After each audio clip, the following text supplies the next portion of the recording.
Olá, bom dia, boa tarde, boa noite. Hoje eu trago um texto da playlist de 2019, de 28 de novembro, e o título é Multifuncionais. Hoje o assunto é um pouco delicado e, apesar de ser muito recorrente, não é muito discutido abertamente. Muitas mulheres vivem ou viveram algo parecido. Falo da escolha de viver em função de filhos, marido e administração da casa. O que muitas vezes acontece é que essa escolha implica em deixar para trás sonhos, projetos pessoais e realização profissional. E não tenho nada contra isso, acho muito louvável. Contudo, quando a relação do casal não vai bem, quando há um desgaste, duas situações podem ocorrer. A mulher se manter na relação por sentir-se dependente economicamente ou escolher a separação. Se a escolha for a separação, surge aí a questão complicadíssima de retomar sua autonomia financeira. Não raramente, quando a iniciativa partiu dela, essa dependência acaba sendo usada como forma de pressionar ou até como uma vingança em alguns casos. E normalmente esse trabalho de administrar a família, os conflitos, dar suporte emocional não é muito valorizado. Portanto, não há como monetizá-lo. Há vários casos em que o casal consegue resolver essa questão de forma justa e civilizada, mas infelizmente não é a regra. Contudo, a mulher é um bichinho danado e criativo. Depois de passar do desespero inicial, elas se viram, dão seus pulos e o resultado é surpreendente. Adoro ler as histórias de superação, e um lugar recheado delas são em grupos que anunciam serviços. Administrar casa, filhos, marido, familiares, conflitos, educação, orçamento e todas as tarefas inerentes às atribuições de uma dona de casa traz uma gama de habilidades impressionantes. Vi algumas ideias incríveis e vou citar alguns exemplos que achei muito interessantes. Uma mulher criou um serviço de assessoria em compras para pessoas que não tinham tempo nem paciência. Listas de presentes de Natal, aniversários ou qualquer tipo de evento. Ela pesquisava produtos, preços, lojas, marcas, passava o orçamento e, se aprovado, entregava tudo prontinho. Uma outra resolvia qualquer questão burocrática, fazia serviço de cartório, providenciava documentos, etc. E tinha também a que organizava armários e otimizava espaços. Percebem o quanto isso é sensacional? Elas conseguiram usar a experiência de tudo o que elas fizeram de forma rotineira em suas vidas para ganhar dinheiro. Mostraram o quanto todo esse conhecimento, que não era remunerado, tem valor. Profissionalizaram o que nunca foi visto como trabalho. E com certeza isso resgata o amor próprio e a autoestima, que frequentemente são deixados em segundo plano. Mas não as trato aqui como vítimas, pois foi a escolha delas. Lógico que, com exceção dos casos em que o abandono da profissão foi imposto pelo parceiro. A questão para a qual quero chamar a atenção é que muitas mulheres, por não receberem um salário, se sentem diminuídas. E, na verdade, elas não deveriam se sentir assim. Tiro o chapéu para elas, mulheres multifuncionais. Vocês são maravilhosas. Então, gente, esse texto, eu já falei algumas vezes sobre essa questão, né? De que hoje em dia se valoriza muito, muito, muito as questões, as pessoas, mulheres que estão no mercado de trabalho, em cargos de liderança, executivas, tal. E como se valoriza, né? A sociedade acaba dando muito valor a isso, a independência das mulheres, ao tal do empoderamento, que eu detesto essa palavra. isso acaba fazendo com que a mulher que escolheu cuidar da casa, cuidar dos filhos, passe a não ser valorizada da forma que ela deveria ser. Porque justamente esses pequenos exemplos que eu citei aí, que eu vi, veja bem, você administrar uma casa é como se você administrar uma empresa. É um núcleo menor, mas você tem praticamente a dona de casa, ela administra todos os setores, né, daquela empresinha dela lá, né? Muitas vezes ela cuida da questão financeira, de ter que administrar os gastos, onde tem que investir mais, onde tem que investir menos, economizar aqui, né, reduzir custo ali. Então, sem contar, né, que toda a organização, todo o funcionamento da casa, né, tudo as rotinas, organograma, tudo. Então, é assim, é, é uma tarefa bem difícil, né? Bem complicada, é bem trabalhoso e não é valorizado. E esses dias até eu assisti um vídeo que eu já tinha visto outras histórias parecidas com essas. De uma da empresa está contratando, e a mulher está procurando, está tentando entrar novamente no mercado de trabalho, e ela leva o currículo dela e as pessoas falam que nossa, o currículo dela é muito bom, mas como ela está há muito tempo fora do mercado de trabalho, ela não serve para o cargo.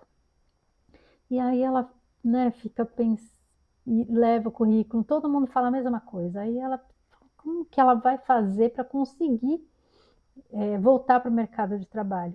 E aí no currículo dela ela começa a colocar de uma forma profissional todas essas tarefas que ela fazia em casa, né? Então, administração de conflitos, liderança, de liderar equipes, de organizar agendas, tal, tal.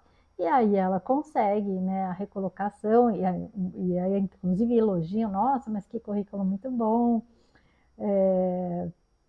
Aí perguntam aonde que empresa é essa que ela administrava tanta coisa, né? Teve um outro vídeo também que o contratante começa a falar, né?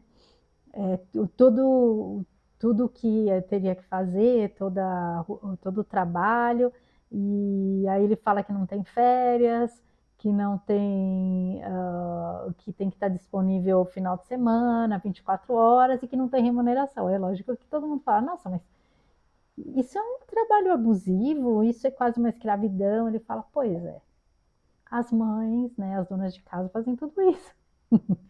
Então, às vezes é uma forma assim, meio assim, exagerada, mas para poder fazer com que as pessoas entendam o valor da, dessa, dessas mulheres multifuncionais, né? De quanto deveria a sociedade, né?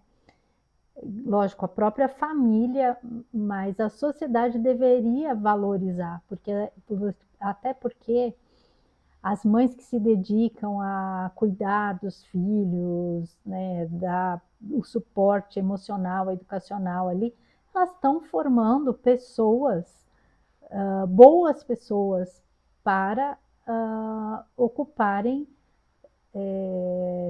cargos e atuarem nas profissões que são importantes para a formação da sociedade, importantes para a estrutura de uma sociedade. E é uma tarefa bem importante, né? Assim como os professores também, né? Os professores de verdade, né? Não alguns que a gente vê por aí que, na verdade, de professor não tem nada. Estão ali a serviço de uma agenda, de uma narrativa, e pouco se importando com a formação mesmo de pessoas com bons valores e com competência para tocar, né, a sociedade, para entrar no mercado de trabalho e para terem um papel de relevância e que vá formar, né, auxiliar na evolução da sociedade, do planeta, do mundo, enfim. E então, assim, esse texto é mais para falar sobre essa questão da gente dar mais, olhar com mais carinho, com mais atenção, valorizar, porque nem tudo é dinheiro. Há coisas que valem muito mais do que o dinheiro. Então, muitas vezes, algumas pessoas arrogantes, né, assim, entre mulheres, às vezes tem um pouco essa, não tem essa união, né, não tem uma união, tem muita narrativa aí, né, de defesa, né, de mulheres defendendo outras mulheres, mas é muita narrativa, porque a gente sabe que não é bem assim que funciona. Que existe ali, né, toda uma manipulação e só é valorizado quem pensa ou segue as regras daquela patotinha, né? Então, a gente tem que valorizar essas mulheres que justamente essa galera, né, essa turminha identitária, né, esses grupinhos identitários aí, desvalorizam porque são totalmente contra esses valores de familiares, de uma criação com base em valores morais mais conservadores, em princípios, e acabam fazendo com que algumas dessas valiosas mulheres se sintam diminuídas por não terem a visibilidade que a sociedade tanto prega hoje em dia. E que muita gente aí que tem visibilidade, a gente está vendo tanta inversão de valores e realmente isso hoje, quando a gente vê a geração mais velha, que quanta contribuição trouxe, que era uma geração mais resistente, mais resiliente, não era uma geração frágil, como a gente vê hoje em dia, que muitos jovens aí não sabem nem o que eles são manipulados com muita facilidade e se ofendem com tudo, porque é uma geração que não está sendo criada com presença, com alguém ali para realmente orientar, conduzir. E isso, de uma certa forma, foi proposital. Essa mentalidade, né, essa coisa de colocar na cabeça das mulheres, principalmente, que elas têm valor de acordo com o que elas são produtivas economicamente, e que elas tenham carreiras com muita visibilidade, cargos de comando, e justamente isso foi afastando essas mulheres dos lares, dos filhos, a educação acabou sendo terceirizada, muitas nem acompanham, nem sabem, não tem essa proximidade, não tem aquele olhar atento àquele ser que ela deveria estar orientando, é o papel dos pais, mas sempre a mãe tem aquele papel mais do emocional, é mais voltada para essa formação, né? Tenho até um psicólogo aí que fala que as melhores pessoas, as pessoas mais competentes são aquelas que tiveram mães chatas, então é aquela mãe que está sempre ali, atenta, auxiliando, prestando atenção, conseguindo ver o que onde ela tem que ali atuar com mais atenção na criação dos filhos. E eu sempre falo, né? que os filhos, você pode ter 10 filhos, cada um a gente vai tratar de uma forma diferente, porque a gente olha a necessidade de cada um. A gente tem que entender que a gente costuma falar assim, mas todo mundo é criado igual, a gente não faz diferença, não pode fazer diferença com o filho. Mas cada filho tem a sua necessidade, porque a gente tem que olhá-los como indivíduos. Não dá para fazer tudo igual, tratar tudo igual, porque as pessoas não são iguais. Não é porque são filhos do mesmo pai e da mesma mãe que eles são iguais, eles vão ter temperamentos diferentes, vão ter atitudes diferentes e pensamentos, sentimentos, e a gente tem que ter esse olhar atento para entender essas diferenças e as diferentes necessidades de cada um. Só que quando você não está próximo, quando você não acompanha, porque hoje a gente vê muitos pais aí que acham que a escola é que tem que fazer todo o papel, que eles não têm que fazer nada. Ou então tem medo de corrigir, de botar limite, porque acha que os filhos podem não amá-los se eles forem mais rigorosos ou se eles colocarem limites. Limite é amor, porque quando você não dá limites, você não está preparando aquele ser para enfrentar o mundo com força, com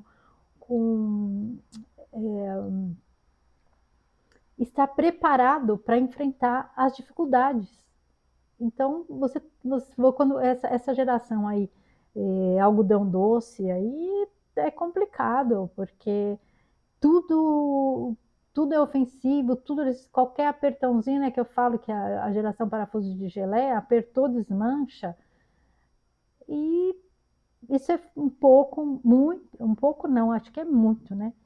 Falta daquela base que a gente, mais rigorosa que a gente tinha antes, do trabalho do educar, do conduzir, do orientar, que é o papel dos pais. E hoje em dia está terceirizado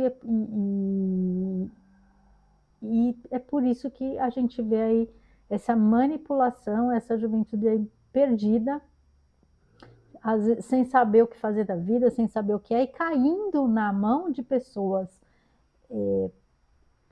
inescrupulosas que estão se aproveitando delas, se servindo delas para cumprir propósitos nada positivos, né? Para cumprir aí uma agenda nefasta. Então é importante que a gente valorize este papel das mulheres que fizeram essa escolha de cuidar, de ser a base, de ser o sustentáculo, de ser os pilares de uma casa, de uma família. Eu parabenizo e eu tenho assim uma enorme admiração por essas maravilhosas, né, donas de casa, como muita gente chama, e que elas são realmente as que conduzem, donas no sentido de conduzir, de ser o alicerce e de ser assim o sustentáculo de uma sociedade, né? A base e essas que têm que sustentam, que passam para frente esses valores, que formam cidadãos honestos, valorosos, competentes, fortes, porque isso está muito em falta na nossa sociedade hoje em dia. Então, eu aqui parabenizo essas mulheres que fizeram essa escolha e digo para elas que elas não devem nada àquelas que se dizem empoderadas. Elas são poderosas. Parabéns, mamães, donas de casa, e são as executivas do lar, que é um trabalho incrível e maravilhoso mesmo, tá bom? Então é isso, mesmo para valorizar essas mulheres incríveis. Agradeço a companhia, fiquem com Deus, um grande beijo no coração de cada um.